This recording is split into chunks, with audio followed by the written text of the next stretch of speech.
मित्र नमस्कार.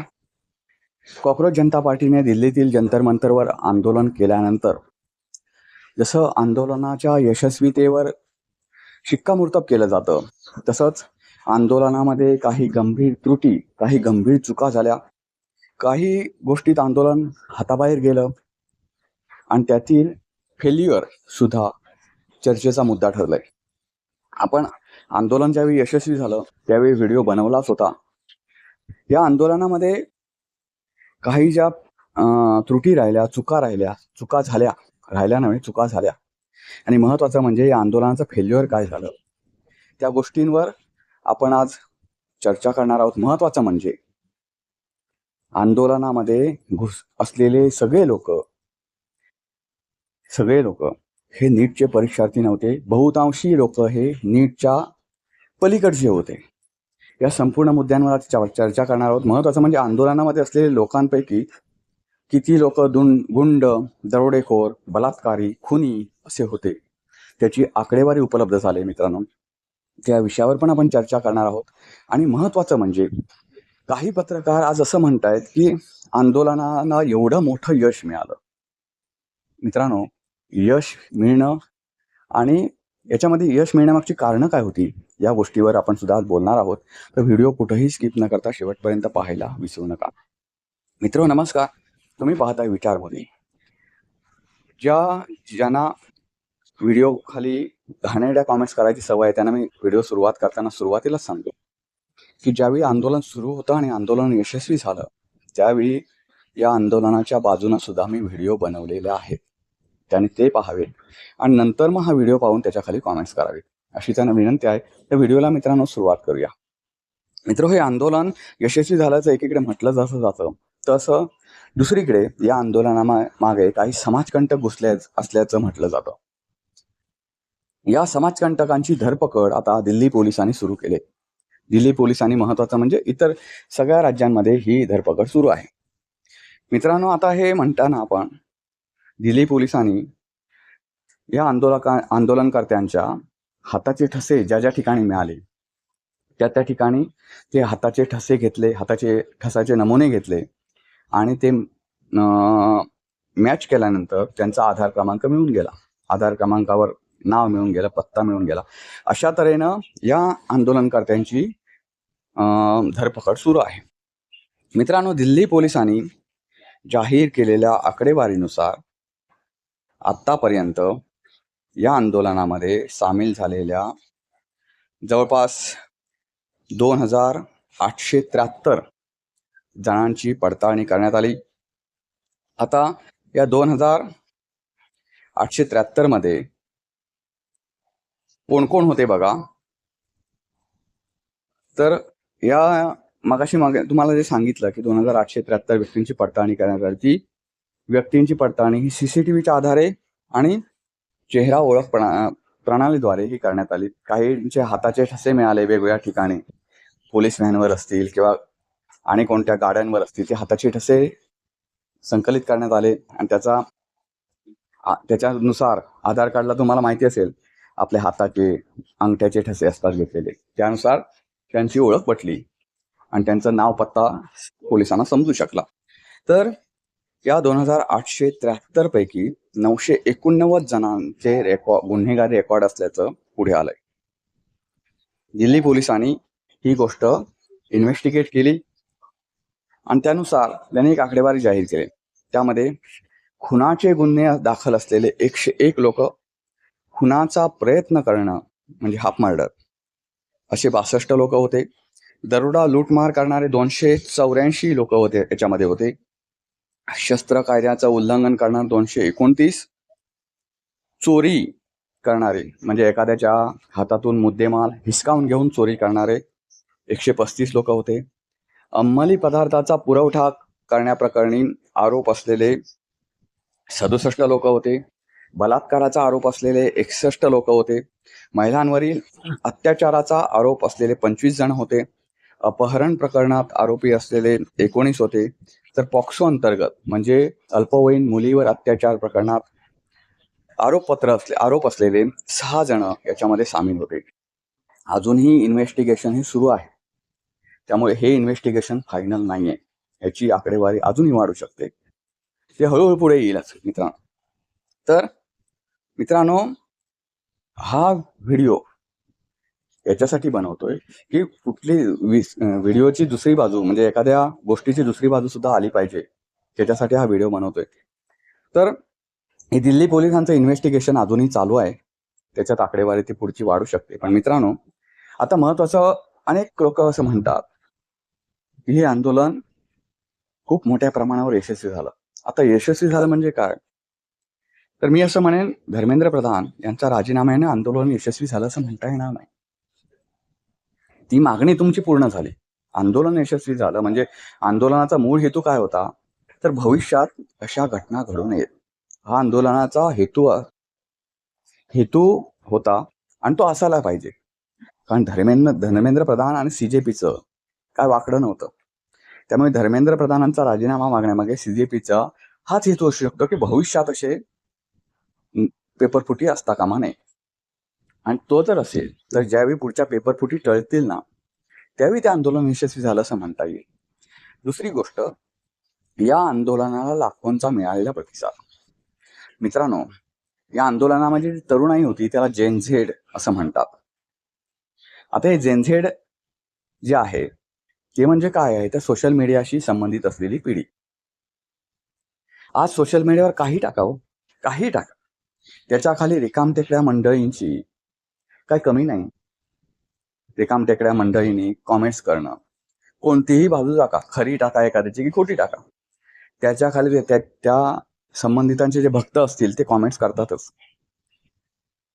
अंधभक्त म्हणतात त्याला. मग मोदींचे पण अंधभक्त आहेत, ते मोठ्या संख्येनं आहेत. तसेच इतरांचेही अंधभक्त आहेत. दीपकेचे काही अंधभक्त तयार झाले. म्हणजे दीपकेवर काही आरोप करा किंवा काही चांगलं लिहा, त्याच्या खाली थंब असे देतीलच, बरोबर बोलला तुम्ही, बरोबर बोलला. किंवा काही जे चुकीचे, ज्या दीपकेना मानत नसतील ते त्याच्या खाली घाणेरड्या कॉमेंट्स कर. हे जे आहे ना, कोणाचाही समर्थक होऊ नका मित्रांनो. कारण समर्थक झालात की तो तुमच्या खांद्याचा वापर समोरच्यावर गोळी झाडण्यासाठी करा. कोणाच्यासाठी समर्थक व्हा, पण अंधभक्त होऊ नका. समर्थकापेक्षा पुढची पायरी. मी आंदोलनाच्या काळात अभिजित दीपकेच्या बाजूने सुद्धा व्हिडिओ बनवले. पण आज काही गोष्टी ज्या आंदोलनाच्या त्रुटी पुढे आल्या, फेल्युअर पुढे आले, ते मी मांडण्याचा सुद्धा प्रयत्न तितक्याच्याने करतोय. कारण आपण कोणत्या भाकरीच्या तुकड्यावर जगणारे नाही आहोत. आपण कष्ट करतो आणि त्याचंच खातो. तर मित्रांनो, आपण ही आकडेवारी आता आपल्यासमोर मांडली. तर ही जी जेनझेडची पिढी आहे ना, ही स्वतःची बुद्धी घाण ठेवून जे सोशल मीडियावर आलेलं आहे तेच खरं मानणारी पिढी आहे. महत्वाचं म्हणजे नीटच्या परीक्षेचा मुद्दा हा धगधगता होता. आणि महत्वाचं म्हणजे हे सोशल मीडियावर जे येतं ना, त्याच्यावर विचार करून मग त्याच्या खाली कॉमेंट्स करणं, हे सध्याच्या पिढीचं कामच उरलेलं नाही. आता मी जे बोलतोय त्याची कुठेतरी, मला सगळ्यांनाच मी प्रत्येक व्हिडिओमध्ये सांगत असतो की मी जे बोललो त्याची तुम्ही खात्री करा आणि मग व्यक्त व्हा. तर हे कुठे सोशल मीडियावर जो आलो, म्हणजे जसं व्हॉट्सअपवर एखादी पोस्ट आली तर त्याला ऑथेंटिक काय असतं? काही नसतं. ती एखादी आलेली पोस्ट मी रिराईट करून किंवा एडिट करून दुसऱ्याला फॉरवर्ड करू शकतो. इतकं सोपं झालेलं आहे एखादा चुकीची गोष्ट व्हायरल करणं. पण हल्लीच्या पिढीला या गोष्टीसाठी वेळ नाही खात्री करायसाठी. जे काय आहे त्याच्यावर व्यक्त व्हायचं. आपल्याला पटलं तर चांगल्या गोष्टीसाठी व्यक्त व्हायचं, नसेल तर त्याच्या विरोधात. त्यामुळे जी पिढी, ही जी गर्दी जमते त्याला काय अक्कल लागत नाही हो. आपल्या महाराष्ट्रामध्ये आरपीआयने महाराष्ट्र बंद केला तरी महाराष्ट्र बंद होतो. पण त्यामुळे काय आरपीआयची सत्ता आली का कुठे? किती आमदार आले निवडून त्यांचे? त्यामुळे गर्दी जमवणं ह्याच्यात काय कौशल्य नाही. महत्वाचं म्हणजे अमेरिकन रिटर्न आल्यावर पोरं आणखी भुलली त्याला की अमेरिकन रिटर्न आहे. आणि त्याचं कॉक्रोच जनता पार्टी हे जे होतं ते काहीतरी वेगळं कॅची हे होतं, तर लोक त्याला गेली. आता महत्वाचं म्हणजे मी तुम्हाला बोलणार आहे, आपल्याकडे उच्च शिक्षित लोक ज्याला म्हणतो, जे पत्रकार काय उल्लेख करतात की एवढे उच्च शिक्षित लोक आले, डॉक्टर होते त्याच्यात, ऍक्टर होते वेगवेगळे वगैरे. ऍक्टरने वगैरे ह्याच्यासाठी पाठिंबा दिला कारण भाजपच्या हुकुमशाहीला ते कंटाळलेले आहेत. ऍक्टर असेल किंवा जे हे कोणी असतील, ते हुकुमशाही, भाजपची जी हुकुमशाही वृत्ती आहे ना, त्याला खूप लोक कंटाळलेले आहेत. आणि त्यांना कुठेतरी हा मुद्दा एक बरोबर वाटला. कारण सर्वोच्च न्यायालयानं कॉक्रोच म्हणून, सर्वोच्च न्यायालयाच्या न्यायाधीशांनी, सर्वोच्च न्यायालय नव्हे, त्या न्यायाधीशाने कॉक्रोच म्हणून ह्यांना हिणवलं होतं, ते चुकीचं होतं. नंतर त्यांनी हळूहळू आंदोलनाकडे दुर्लक्ष करणं ही सरकारची चुकी होती. या सगळ्या गोष्टीमुळे जनतेमध्ये, विशेष करून तरुणाईमध्ये अशी एक मेंटॅलिटी तयार झाली की हे आंदोलन खूप चांगल्या पद्धतीनं सुरू आहे आणि सरकार त्यांना अवॉइड करतंय. सरकार अवॉइड करतंय. जसं आता संसदेमध्ये गेले कित्येक दिवस नरेंद्र मोदी आणि अमित शहाचं दर्शनच होत नाही. यामुळे यांच्या विरोधात निगेटिव्ह वातावरण तयार होतं. हे आंदोलनाचं एक यश आहे म्हणायला लागेल. आंदोलन यशस्वी होण्यामागचं कारण आहे म्हणायला लागेल. दुसरं एक कारण असं आहे की आताची जी हुशार पिढी तुम्ही म्हणता ना, ती पिढी किती बाद झालेली आहे हे जर सांगायचं झालं ना मित्रांनो, तर तुम्हाला मी उदाहरण देईन. हल्लीच्या काळामध्ये तुम्हाला काय म्हणतात ते डिजिटली अटक करण्यात येते असं सांगून लुटलं जातं. तुम्हाला माहिती असेल हा, तुम्ही विचारपूर्वक याच्यावर व्यक्त होऊ शकता. हल्लीच्या काळामध्ये तुम्हाला डिजिटल अटक झाली असा फोन येतो आणि तुमच्याकडून लाखो करोडो रुपये उकळले जातात. ते कोणाकडून उकळले जातात? तो कुठल्या वृद्ध माणसाकडून उकळले जातात? कुठल्या रिटायर्ड माणसाकडून उकळले जातात का? नाही, ते आताच्या तरुण पिढीकडून उकळले जातात. आणि ते उच्च शिक्षितच असतात. ज्यांचे अकाउंट्स आहेत ना, ती पैशाने भरलेली आहे. तिथं उच्च शिक्षितच असेल ना. कोणी बेरोजगाराचं म्हणजे कोणाचा असा गावात एखादा शेतकरी आहे, गावात एखादा कोणतरी असा बेरोजगार आहे, त्याची तर अशी काही अकाउंट्स भरलेले नसतील लाखो करोडो रुपयांनी त्यांना, आणि ते पैसे उकळले जातात. म्हणजे कुठल्या पद्धतीने उच्च शिक्षित आहे. एखादा आहे ना, कॉल येतो, व्हिडिओ कॉल. ती मुलगी एक तथाकथित मुलगी, ऍक्च्युअली मुलगी नसते, तिचा व्हिडिओ कॉल रेकॉर्ड केलेला असतो. तो एका दुसऱ्या मोबाईलवर समोर ठेवला जातो. मग ती तिकडून कपडे काढते. मग हा भाऊ इकडून डॉक्टर, इंजिनियर कोण असेल तो कपडे काढतो. मग ती त्याला ब्लॅकमेल करते की मला पैसे देण्यात तुझा हा जो कॉल आहे, तुझा जे व्हिडिओ शूट केलाय मी इकडे, तो मी व्हायरल करेन. मग हा भाऊ लागला तिला पैसे पुरवायला. ही पिढी आहे हो आताची. ही पिढी आहे आणि त्याला उच्च शिक्षित किंवा काय म्हणतात ते अति असे गोंड शब्द कशाला वापरतात? आता अलीकडेच तुम्हाला प्रकरण उघडकीला आलंय महात्मा सावित्रीबाई फुले विद्यापीठामध्ये पुण्याच्या. तिथे जर काही लाखांमध्ये पदवीचा कागद मिळून जातो. बोला, याला कुठले उच्च शिक्षित म्हणणार? उच्च शिक्षित म्हणजे डॉक्टर बाबासाहेब आंबेडकरांनी जी शिक्षणाची व्याख्या केली, ती शिक्षणाची व्याख्या अशी होती की शिकल्यानं माणसामध्ये बुद्धीचा विकास झाला पाहिजे. पुस्तकी ज्ञान झालं, एक पदवीचा कागद मिळाला म्हणजे तो उच्च शिक्षित होत नाही किंवा तो खूप शिकला असं म्हणता येत नाही. म्हणजे मला सांगा, मेडिकलची पदवी मिळवली पण त्याला तापाचं निदान करता येत नाही, तर मेडिकलची पदवी काय कामाची त्याच्या? तो सांगतो की रक्त चेकिंग करून आणा, हे चेकिंग करून आणा. मग भाऊ सांगणं, अहो ते रक्त चेकिंग करून आणलेले नमुने जर AI वर टाकले किंवा नेटवर शोधले तर लगेचच रिझन कळतं ना. मग तुम्ही कशाला हवेत? तुम्ही फक्त काय औषधी गोळ्या लिहून द्यायला? ते पण मेडिकलला दाखवले, ते मेडिकलला मिळतात औषधं. अशी आताची परिस्थिती झाली आहे. त्यामुळे जी गर्दी जमते ती कुठल्या आंदोलनाचं यश नाही. राज ठाकरेंच्या सभेला पण गर्दी जमते. प्रत्येक सभेला एवढी गर्दी जमते.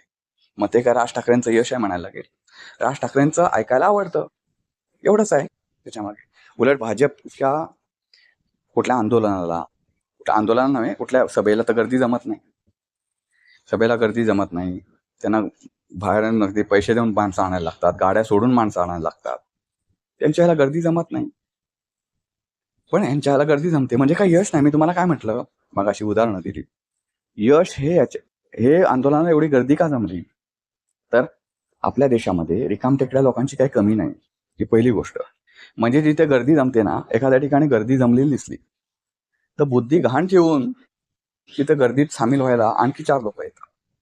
तिथे काय आहे, कशाला, आपला काय संबंध, असं वगैरे बघण्यासाठी तिथे कोणी जात नाही. हे मित्रांनो अलीकडच्या तरुण भारतीयांची मेंटॅलिटी झालेली आहे.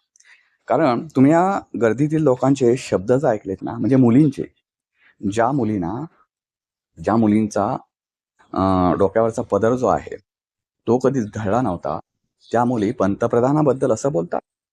राग मी समजू शकतो ना, राग व्यक्त करू शकतो, समजू शकतो. मी सुद्धा मोदींच्या विरोधात व्हिडिओ बनवले, पण मोदींची अशा भाषेत निर्भत्सना केली नाही. काँग्रेसच्या विरोधात मी व्हिडिओ बनवतो, कोणाची निर्भत्सना केली नाही मी अशा घाणेरड्या शिव्या देऊन. तुमच्यावर जे संस्कार तुम्ही नेहमी दाखवता, म्हणजे मोदींना पाळी येते, मोदीने काय ते अमुक अमुकाचा डायपर घालावा, मोदींचं हे प्रायव्हेट पार्ट आहे जो एवढासाच आहे, त्याच्यावर जर तुमच्या ह्याच्यावर झालाय तर तुम्हाला विनयच नाही तुम्हाला, तर विनयभंग होईल कसा? भविष्यात तुम्ही पुढे धक्का लागला तर विनयभंगाचे जे गुन्हे तथाकथित दाखल करता, तर तुम्हाला विनय आहेच कुठे? हा प्रश्न शेवटी येतोच ना. आणि हे आंदोलनाचं खूप मोठं फेल्युअर आहे की तुमच्या आंदोलनामध्ये कोणतीही लोक घुसलेली होती. आता ते म्हणतात की बाहेरचं फंडिंग आलं तर ते मोदी सरकारचं अपयश आहे. हे मान्य आहे मला, केंद्र सरकारचं हे अपयश आहे. केंद्र सरकारने किंवा त्यांच्या मंत्र्यांनी ह्याला बाहेरचं फंडिंग होतं हे म्हणणं चुकीचं आहे. तुम्ही सत्तेवर आहात तर तुम्ही ते शोधून काढलं पाहिजे, आणि जर बाहेरचं फंडिंग असेल तर ते अभिजित दिपकेला अटक केली पाहिजे आणि मग सांगितलं पाहिजे जगाला, देशाला, की हे बाहेरून फंडिंग याला होत होतं. तुम्ही फक्त आरोप करताय, ना कोणता पुरावा ना काय. तुम्ही जबाबदारीनेच बोललं पाहिजे. विरोधी पक्षांना असे हवेत आरोप करणं मला मान्य करू शकतो. केंद्र सरकारने बोललं पाहिजे. आणि महत्वाचं म्हणजे अमित शहा आणि नरेंद्र मोदी हे ज्या पद्धतीने आता गायब झालेले संसदेतून, त्यामुळे या आंदोलनाला एक यश मिळालं की काय असं कधी कधी वाटायला लागतं मित्रांनो. हे सगळ्या गोष्टी पाहिल्या मित्रांनो, तर भविष्यात हे कसं झालं, अलीकडची आंदोलन अशी होतात ना मित्रांनो, हे चांगल्या मार्गाने जे आंदोलन सुरू होतात, हे आंदोलनामागची जी मागण्या होत्या त्या काही सगळ्यात चुकीच्या नव्हत्या. मान्य आहेत, काही गोष्टी बरोबर होत्या, पण त्यानंतर आंदोलन वाढत गेलं आणि त्याच्यामध्ये कोणी घुसू लागले. कसं असतं माहितीये का मित्रांनो, तुमचं आंदोलन एका चांगल्या गोष्टीसाठी सुरू असेल तर अलीकडच्या काळात भारतात एक ट्रेंड आलेला आहे. तिथे कोणी समाजकंटक घुसतात, मग ते सरकार घुसवत असेल की आणि कोणी घुसवत असेल, ज्याला हे आंदोलन मान्य नाही ते लोक या आंदोलनामध्ये समाजकंटक घुसवतात. हे समाजकंटक पोलिसांवर दगडफेक करतात. जबाबदारी येते त्या आयोजकांवर, बदनाम होतो तो आयोजक. तसंच अभिजित दिपकेला हे बदनाम करण्याचा विषय नाहीये, कारण अभिजित दिपके लाखो लोकांच्या मुलांच्या आंदोलनामध्ये कोण कोण घुसलेत हे अभिजित दिपके एकटा लक्ष ठेवू शकत नाही. कारण असं आहे की भारतात आपलं जे केंद्र सरकार आहे तर ते दिल्लीतच आहे. त्यांना आंदोलनामध्ये घुसले कोणी माहिती नाही, तर ते अभिजित दिपकेला कशाला माहिती असेल? एवढे सीसीटीव्ही हे आणि काय काय सुरक्षा यंत्रणा घुसलेली होती, त्यांना जर कळत नसेल तर अभिजित दिपकेला कसं कळेल? हे सामान्य गोष्ट आहे. पण आंदोलन हाताळताना अभिजित दिपके आता खूप मोठ्या गोष्टी बोलतो. अहो, आपल्या काँग्रेस सरकारच्या काळामध्ये सुद्धा असे पेपर फुटले होते. पण असं जर तुम्ही मागणी केलात की पेपर फुटले म्हणून त्याचा राजीनामा घेणं, तो ही गोष्ट एक असायला पाहिजे होती की याच्याबद्दल तुम्ही काय धोरण राबवताय ते मला सांगा. भविष्यात जर पेपर फुटले तर आम्ही असं करू. तुम्ही ही मागणी ठेवायला पाहिजे होती की परीक्षा धोरण कसं असावं याच्याबाबत तज्ज्ञांची एक कमिटी नेमा. त्याच्यात तज्ज्ञच असले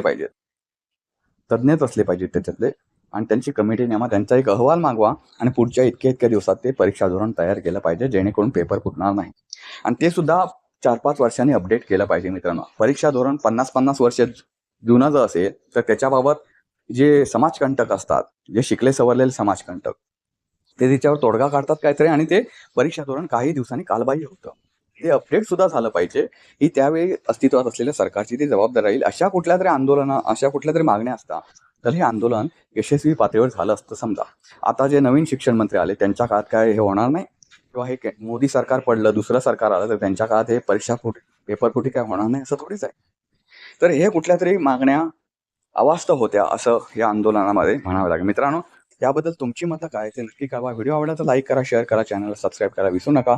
पुन्हा भेटू एका अशा नवीन व्हिडिओ. तोपर्यंत नमस्कार.